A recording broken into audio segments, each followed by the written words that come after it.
Hello friends. आज मैं आपको बताने वाला हूँ कुछ जनरल बायोलॉजी के कुछ क्वेश्चन जो सामान्य बायोलॉजी के क्वेश्चन होते हैं वो। और आप हमारे यूट्यूब चैनल पर नए हो तो सब्सक्राइब कीजिए और लाइक कीजिए। वीडियो अच्छा लगे तो लाइक भी कीजिए। चलो क्वेश्चन शुरू करते हैं। पहला क्वेश्चन है, लाल रक्त कण का निर्माण होता है। लाल रक्त कण का निर्माण कहाँ पे होता है? लाल रक्त कण का निर्माण जो होता है वो होता है अस्थि मज्जा के अंदर। कहाँ पे होता है? अस्थि मज्जा के अंदर। दूसरा क्वेश्चन, लाल रक्त कण का जो जीवन काल होता है, लाल रक्त कण का जीवन काल कितना होता है? लाल रक्त का जीवन काल होता है, लाल रक्त कण का जीवन काल होता है 120 दिन का। तीसरा क्वेश्चन है, श्वेत रक्त कण का जीवन काल कितना होता है? जो श्वेत रक्त होता है उसका जीवन काल कितना होता है? होता है 1 से 4 दिन का। कितने दिन का होता है? 1 से 4 दिन का। अगला नेक्स्ट क्वेश्चन है, श्वेत रक्त कण को कहा जाता है, जो श्वेत रक्त कण होता है उसे क्या कहा जाता है? उसे कहा जाता है ल्यूकोसाइट्स। उसे क्या कहा जाता है? ल्यूकोसाइट्स। चौथा क्वेश्चन है, लाल रक्त कण को कहा जाता है, जो इसका आंसर है वो नहीं है, उसे कहा जाता है एंथ्रियोसाइट्स। अगला क्वेश्चन, मनुष्य की सर्वदाता रक्त समूह कौन सा है? सर्वदाता रक्त समूह वो है ओ। मनुष्य के सर्वग्राही रक्त समूह कौन सा है? वो है ए बी। रक्त चाप मापने की यंत्र को कहा जाता है, जो रक्त चाप मापा जाता है उस यंत्र को क्या कहा जाता है? उसे कहा जाता है स्पाइगोमोमेनोमीटर। अगला क्वेश्चन है, ब्लड बैंक कहा जाता है, जो ब्लड बैंक होता है उसे कहा जाता है, किसे कहा जाता है ब्लड बैंक? वो कहा जाता है प्लीहा को। जो भोजन का पाचन प्रारंभ होता है, भोजन का पाचन कहाँ पे प्रारंभ होता है? वो होता है मुख के अंदर। कहाँ होता है? मुख के अंदर। मनुष्य की सर्वदाता रक्त समूह कौन सा है? सर्वदाता रक्त समूह कौन सा है? ओ। सर्वग्राही रक्त समूह कौन सा है? A B. ये क्वेश्चन वापस आ गए फ्रेंड्स, तो एक बार और देख लेते हैं। रक्तचाप मापने के यंत्र को क्या कहा जाता है?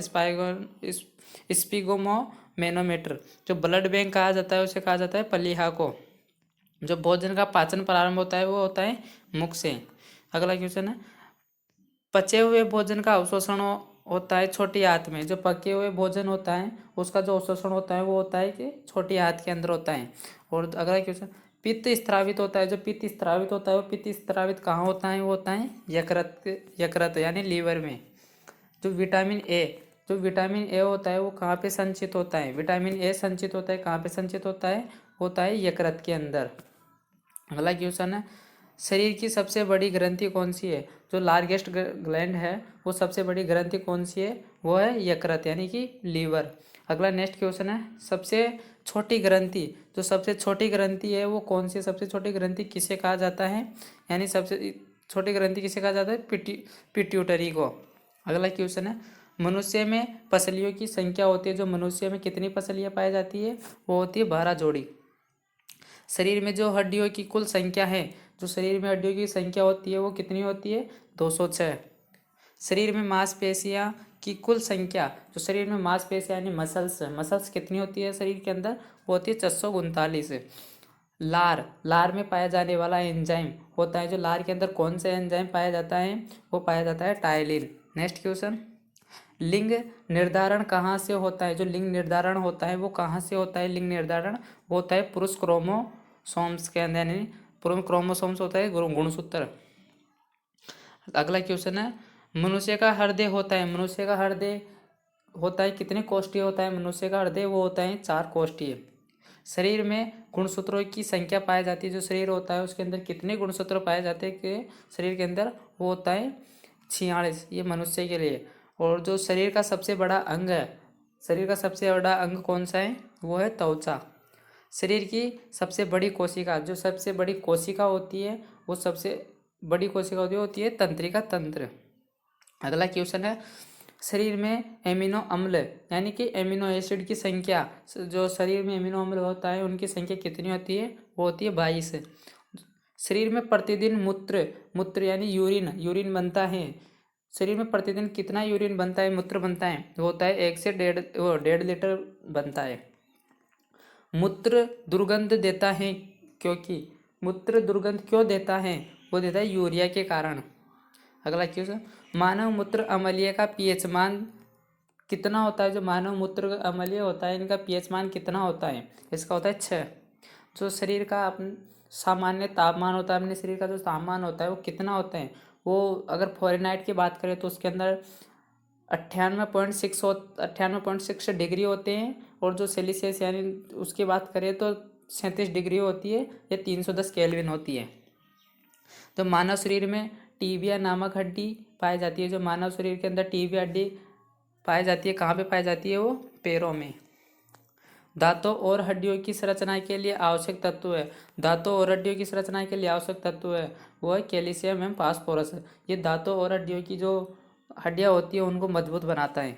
अगला क्वेश्चन है, रुधिर को थक्का जमने में सहायक होता है। तो रुधिर को थक्का जमने में कौन सा सहायक होता है? कौन सहायक होता है? वो होता है प्लेटलेट्स।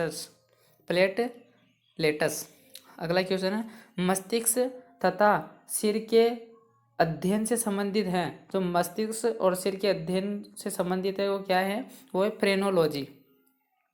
अगला क्वेश्चन है, श्वसन के दौरान सर्वाधिक मात्रा में ली गई गैस होती है। जो श्वसन के दौरान सर्वाधिक मात्रा में जो गैस ली जाती है वो कौन सी है? वो होती है नाइट्रोजन। अगली क्वेश्चन है, जीवित जीवाश्म कौन होता है? जो जीवित जीवाश्म होता है वो कौन होता है? साइकस होता है। अगला क्वेश्चन है, मिनी माता, जो मिनी माता रोग होता है ये किसके कारण होता है? मिनी माता रोग होता है किसके कारण होता है? ये होता है जल में मरकरी के प्रदूषण से।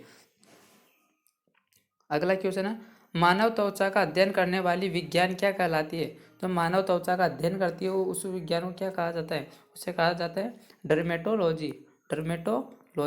अगला क्वेश्चन है, कीड़ों के अध्ययन करने वाली विज्ञान को कहा जाता है। जो कीड़ों का अध्ययन किया जाता है उस विज्ञान को क्या कहा जाता है? कीड़ों के अध्ययन को कहा जाता है एंटोमोलॉजी। अगला क्वेश्चन है, पित्त किस अंग के द्वारा पैदा किया जाता है? जो पित्त होता है वो किस अंग के द्वारा पैदा किया जाता है? वो होता है यकृत यानी कि लीवर। अगला क्वेश्चन, मानव शरीर में रुधिर बैंक यानी कि ब्लड बैंक का कार्य कौन करता है? जो मानव शरीर के अंदर जो रुधिर बैंक होता है उसका कार्य कौन करता है? वो करता है तितली। अगला क्वेश्चन है, शरीर में हीमोग्लोबिन का कार्य होता है। जो शरीर में हीमोग्लोबिन पाया जाता है उसका क्या कार्य होता है? वो होता है ऑक्सीजन का परिवहन करना। क्या होता है? ऑक्सीजन का।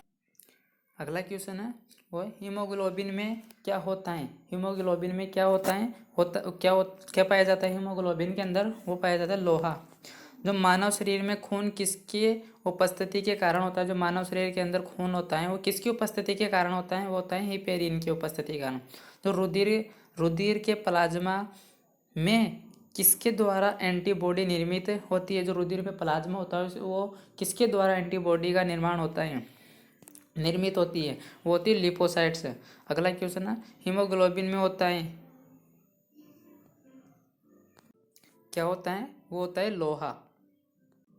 जो लाल रक्त कणिका यानी आरबीसी का शमशान कहा जाता है। जो लाल रक्त कणिका होती है उसे आरबीसी का शमशान कहा जाता है। किसे कहा जाता है? वो कहा जाता है प्लीहा को। जो क्रेब्स चक्कर में किसका संश्लेषण होता है? जो क्रेब्स चक्कर होता है उसके अंदर किसका संश्लेषण होता है? वो तो उसमें होता है पायरुक अम्ल का। मानव शरीर में यूरिया का निर्माण कहाँ होता है? जो मानव शरीर है उसके अंदर जो यूरिया होता है, यूरिया का निर्माण कहाँ पे होता है? वो होता है यकृत के अंदर। कहाँ होता है? यकृत के अंदर।